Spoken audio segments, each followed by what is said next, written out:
તો મિત્રો વાગ્યા છે 11:10 રાતના। આજે વ્લોગ આપણો ઉતારવામાં આવ્યો નહીં। આજે વ્લોગ ઉતાર્યો નહોતો કેમ કે કાલે દોડા હતી મહેમાનો નહીં, એટલે કાલ તો ઉતાર્યો હતો। કાલ મહેમાન ગયા પછી હું જતો કરજીહન જલપીને મૂકવા માટે, અને પછી બીજા દાડથી તો સવારે આવ્યો હતો। ત્યાંથી 12 ગામ જતો, બીજા ગામથી એથી પછી ફટાફટ તો નહીં, બીજા સવારે ઘેર આવ્યો હતો। લગભગ આવતા 9-10 જેવું વાગી ગયું હતું।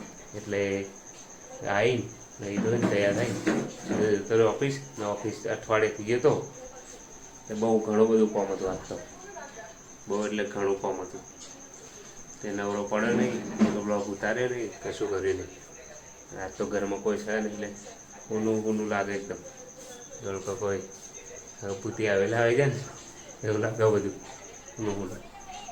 જલપી નહીં, ગુડિયા નહીં, પલક નહીં તો તેડી ગયા હતા કાલે મહેમાન આવ્યા હતા, એટલે આજ બધા એમને એમ ભૂલી બેઠા છે।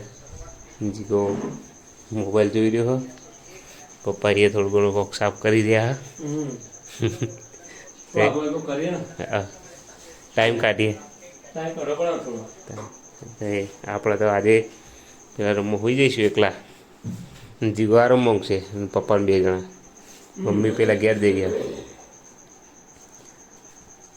આજે સમય મળે નહીં બ્લોગ ઉતારવાનો, કાલે હા ઉતારીશું। આજે હપ્તું નહીં મળે, આજ તો ટાઈમ નહીં મળે, દોડા તો નહીં।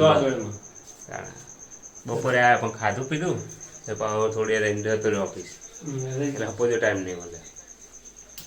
એ ટાઈમ મળે પણ એમ કે એવું મજા ના આવે, એવું ફટાફટ ઉતારવાનો બ્લોગ શાંતિથી હોય તો મજા આવે ઉતારવાની। બધી વાતચીત કરીએ હાથેના, એકલા મજા ના આવે। કશો વાંધો નહીં, આપણે આવતા બ્લોગમાં મળીશું અને આવતા બ્લોગમાં વાત કરીશું। ત્યાં સુધી જય માતાજી, જય Shri Krishna, good night, bye bye.